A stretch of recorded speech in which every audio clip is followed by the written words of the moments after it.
ወደ መረጃዎቻችን ነው የምናልፈው። በእኔ በኩል ያሉ መረጃዎችን ነው መጀመሪያ ማስቀድመው። በለጠ የመጀመሪያ መረጃ የምናደርገው እንግዲህ ከምስራቅ ጎጃም አካባቢ ያገኘነውን መረጃ ነው። በዛሬው ዕለት ምስራቅ ጎጃም አካባቢ ከባድ ውጥረት መንገሱን ነው የመረጃ ምንጮች ያረጋገጡት። ለዚህ ደግሞ መንስኤ የሆነው ከግንደወይን ወደ መርጦ ለማርያም አካባቢ የመንግስት የጸጥታ ኃይሎች መንቀሳቀሳቸውን ተከትሎ እንደሆነ ያነሳሉ። እንግዲህ መርጦ ለማርያም አካባቢ በፋኖ ኃይሎች ቁጥጥር ስር ያለ አካባቢ ነው። በዚህም እንግዲህ መርጦ ለማርያም አሁን ላይ የፋኖ ኃይሎች ከመርጦ ለማርያም ወደ ግንደወይን አቅጣጫ፣ የመንግስት ኃይሎች ደግሞ ከግንደወይን ወደ መርጦ ለማርያም አቅጣጫ እየተጓዙ እንደሆነ የመረጃ ምንጮች የዓይን እማኝነታቸውን ይገልጻሉ። በተለይ ደግሞ በሁለቱ ከተሞች መካከል በምትገኘው ልዩ ስሟ ጫሞ በምትባል አካባቢ ከባድ ውጥረት ነግሷል። የፊት ለፊት ፍጥጫ ሊባል በሚችል ሁኔታ ነው ያለው ነገር ሊገለጽ የሚችለው። በየትኛውም ሰዓት ምናልባት ውጊያ ሊያገረሽ ወይም ሊቀሰቀስ ይችላል የሚል የነዋሪዎች ስጋት ስለመሆኑ ነው መረጃዎቻችን የሚያሳዩት። በለጠ እንግዲህ ይህንን መረጃ ጊዜው ተለዋጭ ነገር ሊኖረው ስለሚችሉ በሌላ ክፍለ ጊዜ መረጃውን አጠናቅረን ይዘን የምንመለስ ይሆናል። ሌላኛው መረጃችን ከሰሞኑ በተለያየ ጊዜ ያለውን ሁኔታ ስንገልጽ የነበረው የአዴትን አካባቢ የሚመለከት ነው። አዴት ሰሜን ጎጃም አካባቢ በተለይ ደግሞ የአዴት ሆስፒታል ለቀናት ከሳምንት በላይ ለሆነ ጊዜ ሙሉ በሙሉ ስራ አቁሞ እንደቆየ መረጃ ምንጮቻችንን ዋቢ አድርገን መዘገባችን የሚታወስ ነው። እንዲሁም የሕክምና ቁሳቁሶች፣ መድኃኒት እንዲሁም የሕክምና መስጫ ማሽኖች መወሰዳቸውን መዘረፋቸውን የመረጃ ምንጮቻችን ይህንን ገልጸው ነበረ። በእርግጥ ዘረፋ ለማለት ይቻላል ወይ በመንግስት የጸጥታ ኃይሎች ነው ይሄ ሲሆን የተመለከት ነው ፋኖ ይታከምባቸዋል በሚል ነው ይሄ የሆነው ሲሉም የሕክምና ባለሙያዎች ለኢትዮ ኒውስ አረጋግጠው ስለነበር ማለት ነው። ለማናቸውም በዛሬው ዕለት ያገኘነው መረጃ እንደሚያሳየው አዴት አሁን ላይ አንጻራዊ የሆነ የጸጥታ መሻሻል ውስጥ ትገኛለች። ሆስፒታሉም ቢሆን በከፊል ስራ ጀምሯል። ለወላድ እናቶችና አስቸኳይ የጤና እክል ለገጠማቸው ሰዎች አገልግሎት ወደ መስጠት ተመልሷል። ሙሉ በሙሉ ስራ መጀመሩን የሚያረጋግጥ ሁኔታ ባይኖርም በከፊል ስራ መጀመሩን ግን የመረጃ ምንጮቻችን አረጋግጠዋል። በሌላ በኩል ከጸጥታ አንጻር የሃይማኖት አባቶች፣ የሀገር ሽማግሌዎች በከተማው ያሉ ሞሰቦ ተብሎ ወደሚጠራው አካባቢና የመከላከያ ሰራዊት ወደ አለበት ካምፕ አድርጎ ወደ አለበት አካባቢ ሂደው ለሁለተኛ ጊዜ ስብሰባ ላይ መሆናቸውን የመረጃ ምንጮች አረጋግጠዋል። ከዚህ ቀደም በዚህ አካባቢ ከመከላከያ አዛዦችና ከአካባቢው ኮማንድ ፖስት ጋር በተነጋገሩ ጊዜ በአካባቢው እየተፈጸመ ያለውን ሁኔታ በዝርዝር ማቅረባቸውና ይህ ለምን ይሆናል በሚል መረጃውን አንስተው መሞገታቸውን መዘገባችን የሚታወስ ነው። ከዛ በኋላ አንጻራዊ በሚባል ሁኔታ በከተማው ላይ የሚፈጸሙ ችግሮች፣ የሚፈጸሙ ግድያዎችና ድብደባዎች መቀነሳቸውን ያነሳሉ። ከዛ ቀደም ቤት ለቤት የሚደረገው ፍተሻ፣ ግድያ፣ በተለይ ግድያ ሲነሳ የባንክ ጥበቃ የነበሩ የመከላከያ ሰራዊት አባል የሆነ ሰው አባትም እንደዚሁ ኢብራሂም ይባላሉ መገደላቸውን እንደዚሁ የመረጃ ምንጮቻችንን ዋቢ አድርገን መዘገባችን ይታወሳል። አሁን ላይ ከነበሩት አሰቃቂ የሆኑ ቀናት አንጻር ሲታይ በአንጻሩ መሻሻል እንዳሳየ ነው የመረጃ ምንጮቻችን እየገለጹ ያሉት። ሌላኛው መረጃችን በዛሬው ዕለት የአሜሪካ አምባሳደር ኤርቪን ማሲንጋ ከኢፌዴሪ መከላከያ ሰራዊት ኤታማዦር ሹም ፊልድ ማርሻል ብርሃኑ ጁላ ጋር መነጋገራቸውን ነው የአሜሪካ ኤምባሲ ይፋ ያደረገው። ይህ በአብዛኛው እንግዲህ ከጸጥታ አመራሮችና የአምባሳደሮች ውይይት ብዙ የተለመደ አይመስለኝም። ከዚህ በፊት በነበረን የረዥም ጊዜ ሚዲያ ስራችን እንዲህ አይነት ዜናዎች ብዙ የተደጋገሙ ወይም የተለመዱ አይደሉም። በዛሬው ዕለት የወጣው መረጃ ግን ፊልድ ማርሻል ብርሃኑ ጁላና የአሜሪካ አምባሳደር ተገናኝተው መነጋገራቸውን ነው። በዋናነት ንግግራቸው ያተኮረው በኢትዮጵያ ውስጥ ባለው ውስጣዊ የጸጥታ ፈተና ጉዳይ እንደሆነ ነው የአሜሪካ ኤምባሲ የገለጸው። በውይይታቸውም ፖለቲካዊ ሂደትና ንግግር መፍትሄ እንዲሆኑ ነው የተነጋገሩት ይላል። የነዚህን የፖለቲካል ፕሮሰስ ፖለቲካል ዲያሎግ አስፈላጊነት እንደተነጋገሩ ነው ኤምባሲው የገለጸው። በኢፌዴሪ መከላከያ ሰራዊት በኩል ወይም በኤታማዦር ሹም በኩል ስለ ውይይታቸው የወጣ መረጃ የለም። ሌላኛው በስፋት በዚህ መረጃ ክፍለ ጊዜያችን የምናቀርበው በመንግስታዊ ተቋም የወጣ መረጃም ቢሆን ከዚህ ቀደም ስናቀርባቸው የነበሩ በርካታ መረጃዎችን አጠቃሎ የያዘ አንድ መግለጫ ወጥቷል። በዚህ መግለጫ በአማራ ክልል የተለያዩ አካባቢዎች እየተፈጸሙ ያሉ ነገሮችን የሚያትት መግለጫ ነው። በአማራ ክልል ሁሉም ዞኖች በተለያየ ደረጃና ጊዜ የትጥቅ ግጭት ተካሂዶባቸዋል ሲል ያረጋግጣል የኢትዮጵያ ሰብአዊ መብቶች ኮሚሽን። እነዚህ አካባቢዎች ወይም ወረዳዎች በአንድ ወቅት በመንግስት የጸጥታ ኃይሎች በሌላ ጊዜ ደግሞ በፋኖ ቁጥጥር ስር ውለዋል ይላል። ይሄ እንግዲህ ከተሞቹ የተለያዩ አካባቢዎች አንዴ መከላከያ ሲይዛቸው ሌላ ጊዜ የፋኖ ኃይሎች ሲገቡባቸው ያለውን ሁኔታ የሚገልጽ መሆኑ ነው። የትጥቅ ግጭቱ ከባድ መሳሪያን ጨምሮ በአየር በድሮን ድብደባ ጭምር እየታገዘ ስለመሆኑም እንደዚሁ ያረጋግጣል። በዚህም በሲቪል ሰዎች ላይ ሞት፣ የአካል ጉዳት፣ ከመኖሪያ ቤት ሙሉ በሙሉ ጥሎ መሸሽና ሌሎችንም ጉዳት ስለማስከተሉ እንደዚሁ መግለጫው ያትታል። የድሮን ጥቃትን በተመለከተ በተለይ በሰሜን ሸዋ ዞን በረህት ወረዳ፣ ደብረ ማርቆስ ከተማ፣ ምስራቅ ጎጃም፣ ምዕራብ ጎጃም፣ ደንበጫ እና ሌሎችም አካባቢዎች የድሮንና ከባድ መሳሪያ ድብደባ ያደረሰውን ጉዳት በሰፊው በዝርዝር ያነሳል።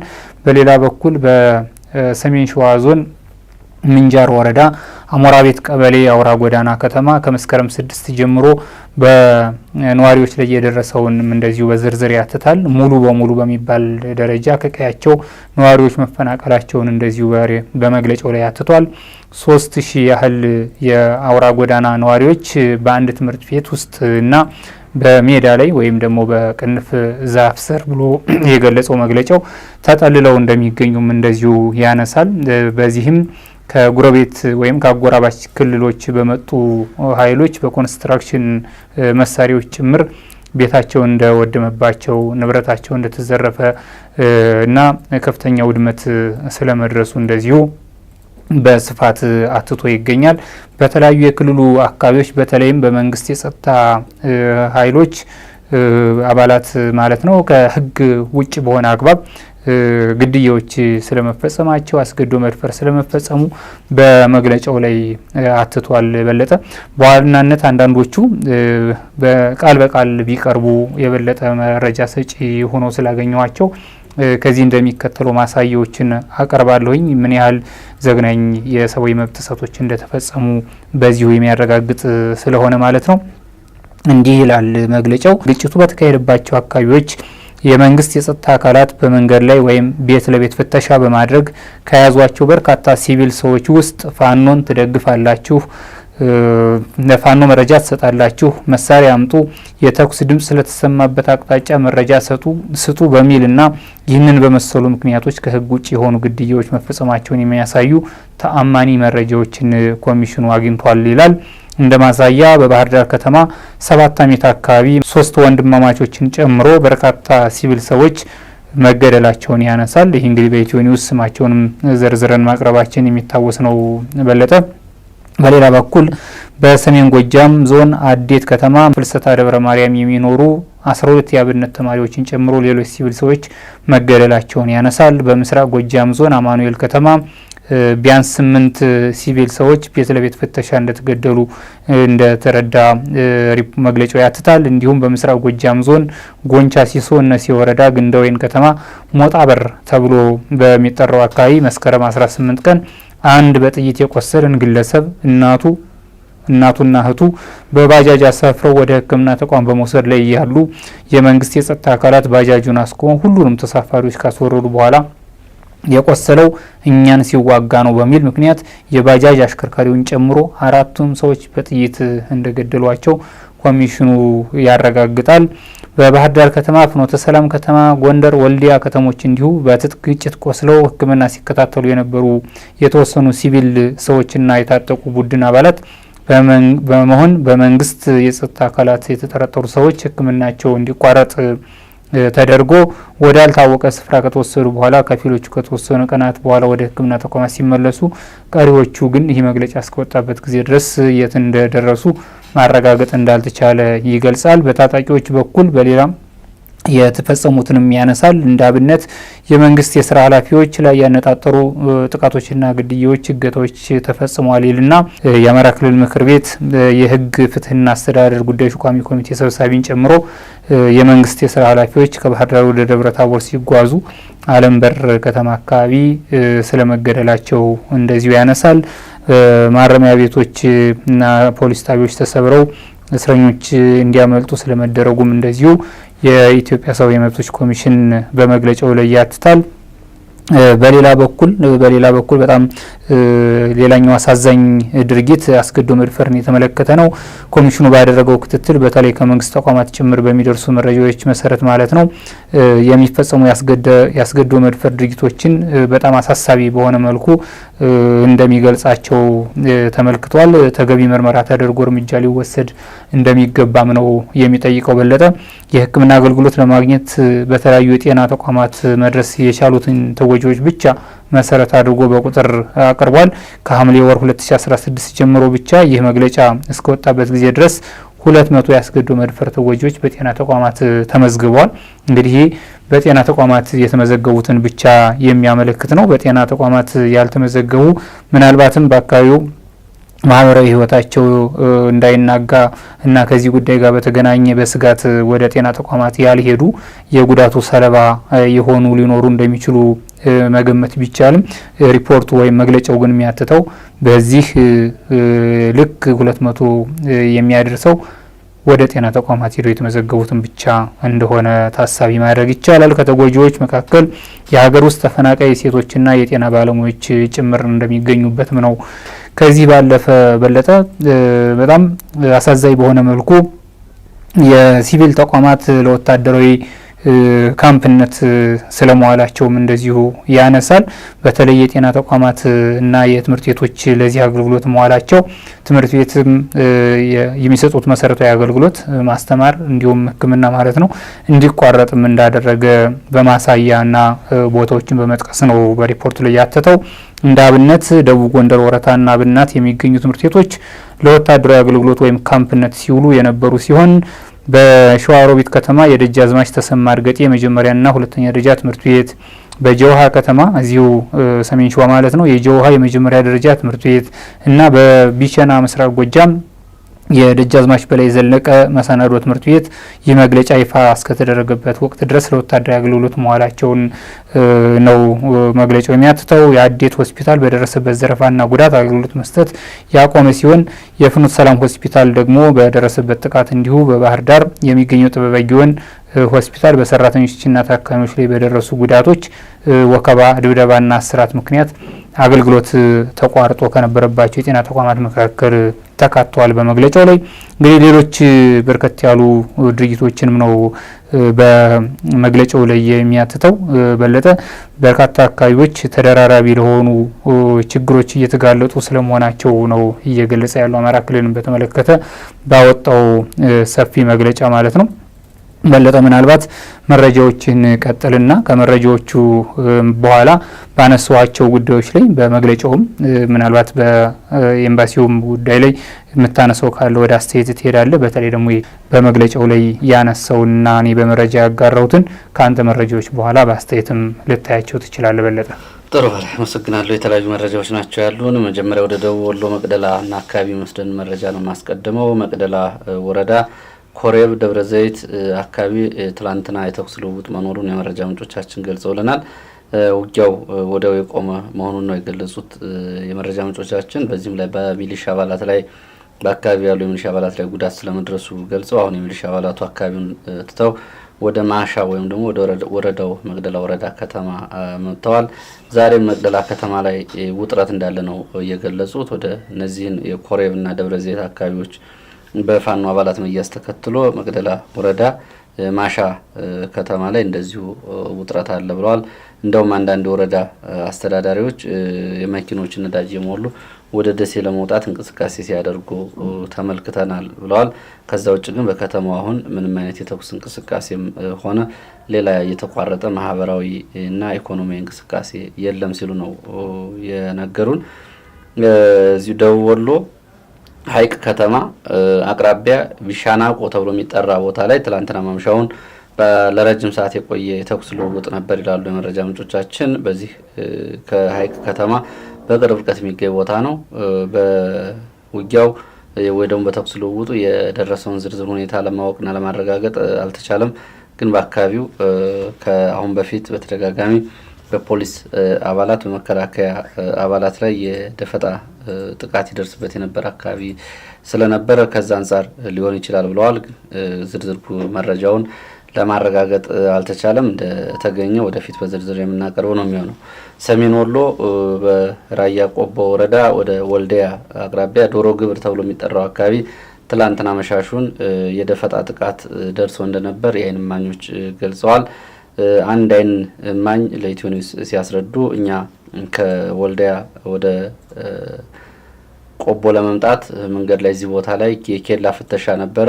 የኛ የነበርንበት መኪና ቆመ። ከፊታችን የነበረ አንድ ወታደራዊ ተሽከርካሪ ፒካፕ ላይ ወዲያው የደፈጣ ጥቃት ደርሶ ሰዎች ስለመጎዳታቸው እና በደረሰው ጥቃትም የፒካፑ መኪና ውስጥ ምናልባት ከፍተኛ የሆነ ወታደራዊ አመራር ሳይኖር እንዳልቀረው ሁሉ ከአካባቢው አገኘሁት ያሉትን መረጃ ተናግረዋል። እንዲህ በዚህ ጥቃት የቡድን መሳሪያዎች የጫነ ተሽከርካሪ እንደነበር ነው ይህም የተገለጸው። እንግዲህ በዚህ የደፈጣ ጥቃት ከፍተኛ ጉዳት ስለመድረሱ የህይወትና የአካል ጉዳት ስለመድረሱ ነው እየገለጹልን። ያን ተከትሎ በአካባቢው ለተወሰነ ሰዓት የትራንስፖርት እንቅስቃሴ ተስተጓጉሎ እንደነበር ይህንን ከቆቦ አካባቢ ያደረሱን የመረጃ ምንጮቻችን መረጃ ነው። ሌላው እዛው አካባቢ በባጃጅ አሽከርካሪዎች ላይ ግድያ እየተፈጸመ ነው ቆቦ ከተማ ነው የሚለው። ሰሞኑን በተከታታይ 3 የባጃጅ አሽከርካሪዎች ተገድለዋል። ለምሳሌ ሰሞኑን ከተገደሉት አንዱ ጮሬ ተብላ የምትጠራ መንደር አለች ከቆቦ ከተማ ወጣ ብላ የዚች ከተማ ነዋሪ የሆነና ባጃጅ ማሽከርከር ላይ የነበረ በወቅቱ የአድማ ብተና አባላት የትራንስፖርት አገልግሎት እንዲሰጣቸው ይጠይቁታል፣ እምቢ ይላቸዋል። ከዛ በኋላ ባጃጅ ውስጥ ይገድሉታል። እሱንና አንድ ተሳፋሪ ነው ይገደሉት ላሉ። ከዛ ቀደም ብሎ እንደዚሁ አንዲት የሆስፒታል ሰራተኛን ይዞ ሄደ ነበር የባጃጅ አሽከርካሪ እንደዚሁ በተተኮሰበት ጥይት የሆስፒታሏ ሰራተኛ ነርስ ነች። ሙሉ ስሟ ሰርኬ መንግስቱ እንደሚባል ነው የመረጃ ምንጮች እየገለጹልን።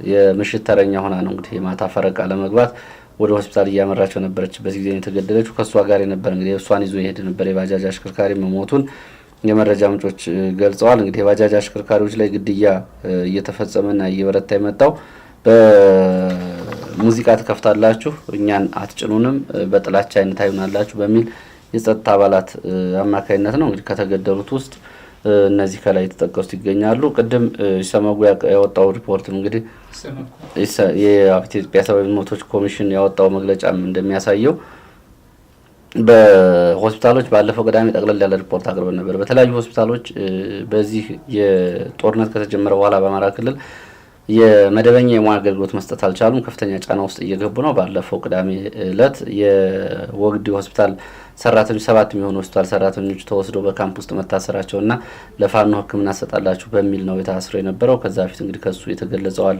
እነዚህም እንግዲህ አሁን የጥቃት ሰለባ እየሆኑ ያሉት ሐኪሞች ናቸው። አሁን እዚህ ከላይ ስሟን የገለጽ ነው ሐኪምም ወደ ሆስፒታል ለስራ ስትገባ ነው የተገደለችው። ይሄኛው እንግዲህ በጣም አሳሳቢ የሆነው ነው።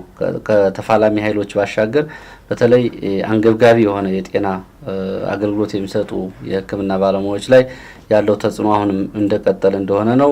ባለፈው መካነ ሰላም በገጠር ክሊኒኮች የሚገኝ መድኃኒት በሐኪሞች እጅ እንዳይቆይ ሐኪሞች ፋኖን ያክሙበታል በሚል ወደ ማዕከል እንዲያመጡ መደረጉንም እናስታውሳለን። ከዚህ ጋር ተያይዞ በቦረና ሳይንት ቆላማ አካባቢዎች ወደ አባይ ሸለቆ አካባቢ የወባ ወረርሽኝም እንዳለ ነው የመረጃ ምንጮች የሚገልጹት።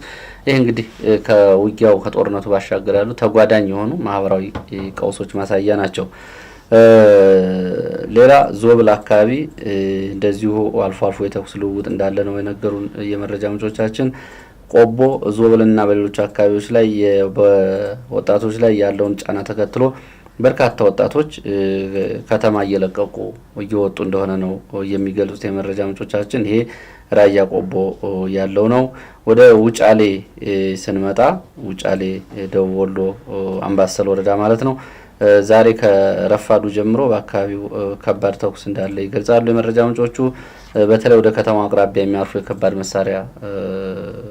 መሳሪያ ተተኳሾች ከየት አቅጣጫ እንደሚተኮሱ ማወቅ አልቻሉም። ረፋድ አካባቢ ተኩስ በአካባቢው መሰማቱ እንጂ ተከትሎ ተማሪዎች ትምህርት አቋርጠው እንዲወጡ መደረጋቸውን፣ ሰዎች የቤት ውስጥ መቀመጥ ወይ ደግሞ የእንቅስቃሴ ማቆማቸውን ይገልጻሉ የመረጃ ምንጮቻችን። እስካሁን እንግዲህ ስለ ጉዳዩ ዝርዝር መረጃ ለማግኘት እንዳልቻሉ ነው ምንጮቻችን የሚገልጹት። ሆኖም ግምታቸውን ሲያስቀምጡ ከውጫሌ በቅርብ ርቀት የምትገኘው ውርጌሳ ከተማ ትላንትና ምሽት ጀምሮ ወደ ከተማዋ የፋኖ ኃይሎች ገብተዋል የሚል መረጃ እንዳለና ከዚህ ጋር የተያያዘ ተኩስ ሊሆን እንደሚችል ይገልጻሉ። እንግዲህ ይሄ በቅርብ ርቀት የሚገኙ ከተሞች በመሆናቸው ነው ውጫሌና ውርጌሳ በዚህ ምክንያት ሊሆን ይችላል ብለው ነው የገመቱ። እስካሁን ድረስ በዚህ በከባድ መሳሪያ የደረሰውን ጉዳት ግን ለማረጋገጥ አልተቻለም። ሌላ ወደ ደቡብ ጎንደር የሚወስደን መረጃ ነው። ወደ አለም ሳጋ በዚህ ደብረ ታቦር ቀጠና አካባቢ ሰሞኑን በሁለት ቀናት ብቻ ከ5 በላይ 6 እንደውም ዛሬ አለም ክምር ድንጋይ ያለውን ሲጨምር 6 የሚሆኑ ተሽከርካሪዎች በፋኖ ኃይሎች ተወስደዋል ነው የሚሉት የመረጃ ምንጮቻችን። እነዚህ የተወሰዱት 5ቱ የተወሰዱት በአለም ሳጋ አለም በር መስመር ሲሆን አንዱ ዛሬ ጉና ክምር ድንጋይ የተወሰደ ነው የሚሉት። ይህንን በተመለከተ እንግዲህ የተሽከርካሪዎቹን መወሰድ በተመለከተ የመረጃ ምንጮቹ በተሽከርካሪዎቹ ውስጥ ባለስልጣናት ስለመኖራቸውና አለመኖራቸው የተናገሩት ነገር የለም። ግን ምንድነው ግምታቸውን ሲያስቀምጡ የባለስልጣናት ተሽከርካሪዎች በየአካባቢው መንቀሳቀስ ይችላሉ ወይስ አይችሉም የሚል ፍተሻ ወይም ደግሞ ሙከራ ለማድረግ የተሰማሩ ተሽከርካሪዎች ሊሆኑ ይችላሉ። ከአሁን በፊት ባለስልጣናትና ቤተሰቦቻቸው በመንግስት ተሽከርካሪዎች እንዳይንቀሳቀሱ የሚል ማስጠንቀቂያ መሰጠቱ ይታወቃልና ከዛ ጋር የተያያዘ ሊሆን ይችላል የሚል ግምት አላቸው። ሆኖ ግን እነዚህ ተሽከርካሪዎች የወሰደ አካል እስካሁን ድረስ ስለ ጉዳዩ የተናገረው ነገር የለም። 6 የሚደርሱ የመንግስት ተሽከርካሪዎች መወሰዳቸው ነው የተገለጸው። ሌላ መረጃችን ወደ ሰሜን ጎንደር ዳባት የሚወስደን ነው። ዳባት ገደብዬ የምትባል የንዑስ ወረዳ ፖሊስ አዛዥ ከቀናት በፊት መገደላቸውን ነው የመረጃ ምንጮቻችን የገለጹት። ይህንም በምን ሁኔታ እንደተገደሉ ግን ዝርዝር መረጃ ማግኘት አልተቻለም። እነዚህ ናቸው ያስኳቸው መረጃዎች። እንግዲህ ከመረጃዎቹ ባሻገር ይሄ የኢትዮጵያ ሰብአዊ መብቶች ኮሚሽን ባቀረበው ሪፖርት ላይ እኔ ሪፖርቱ በመሰረታዊነት እንግዲህ አማራ ክልል ያለው ሁኔታ ብዙ በተለይ ኢትዮ ኒውስ አድማጭ ተመልካቾች በየዕለቱ የሚያዩቸው መረጃዎች የሚሰሟቸው ስለነበሩ እንግዲህ ከዚህ አንጻር እውነታውን ደግፎ ነው ዘግይቶ ጠቅላላ አድርጎ ያመጣው።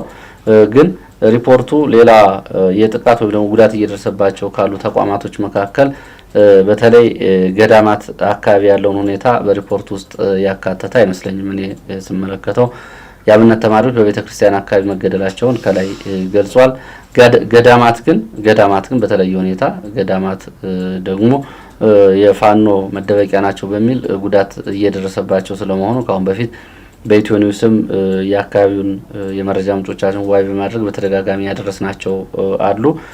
ከነዚህ ውስጥ እንግዲህ ሸዋሮቢት አካባቢ የሚገኝ ገዳም፣ ወደ ሚዳ መራኛ አካባቢ እንደዚሁም ወግዴ አካባቢ ይሄ አባ ያዕቆብ ገዳም፣ ሌሎችም ወደ ጉና አካባቢ እዚህ ሰሜን ወሎ አካባቢ የማሙዝ ገዳምን ጨምሮ በርካታ ገዳማት ላይ እንደዚሁ ጥቃቶች እየደረሱ ስለመሆናቸው መነኩሳት እንደዚሁ ጫና ውስጥ ስለመግባታቸውና በተለይ እንግዲህ በጣም ጥብቅ ከሚባሉና በጦርነትም ውስጥ ቢሆን የተለየ ከለላ ያስፈልጋቸዋል ከሚባሉት ተቋማት መካከል አንዱ እንግዲህ ሃይማኖታዊ ተቋም ነው። እነዚህን ተቋማት ላይ ያለውን ሁኔታ ሪፖርቱ አላካተተም። መግለጫ ስለሆነ ምናልባት በለጠም ያው ሪፖርትም እያቀረበ ማለት ነው። መግለጫ አንኳር ነጥቦችን ባቸው የሚያቀርቡበት ስለሆነ ምናልባት በሪፖርቱ ይሄን እንደሚያደርጉ እንጠብቃለን። እንግዲህ ካደረጉት ሪፖርቱ ላይ ይታያል። ይሄም ባጭር መነኮሳት ራሱ መገደላቸው በተለያየ አካባቢዎች መነኮሳት እንግዲህ በተመለከተ የጣሩ መረጃዎችን እኛም መዘገባችን የሚታወስ ነው። እነዚህ ዝርዝር ነገሮች አልተካተቱም እንዳልኩ። እነዚህ ያሉ ሌሎች እንደዚሁ በተለይ አሁን የቁጥር ጉዳይ በተለያየ ጊዜ ነው እንግዲህ አስገድዶ መድፈርን በተመለከተ እንኳ ከሸዋሮቢት አካባቢ ብቻ እንኳ ከ23 በላይ አስገድዶ መድፈሮች ያው ለኢትዮ ኒውስ እንኳ የደረሱትን ይሄ ከአንድ አካባቢ ብቻ ያለ ነው። እንግዲህ አማራ ክልል አጠቃላይ ባለው አካባቢዎች ያለው ሁኔታ ደግሞ ከዚህ ሰፊ በእርግጥ እነሱም ብለዋል ሆስፒታል የደረሱና የተመዘገቡ ኬዞች ናቸው እነዚህ ብለዋል። ከዚህ የሰፋ ሰብአዊ መብት ጥሰት እንዳለ ነው የገለጹት። እንግዲህ ከዛ ውጭ ግን ሪፖርቱ ሲታይ ገለልተኝነቱ በአንጻራዊነት በቦታ በጊዜ እና በክስተት ለመሸፈን የሞከራቸው ነገሮች ጥሩ ናቸው የሚል አስተያየት ለመስጠት ነው። አመሰግናለሁ። የተከበራችሁ ተመልካቾቻችን የዚህ ክፍለ ጊዜ ነጻ አንደበት መረጃዎቻችን እነዚህ ነበሩ። በሌሎች መረጃዎች እስከምንገናኝ ሰላም ጊዜ ይሆንላችሁ።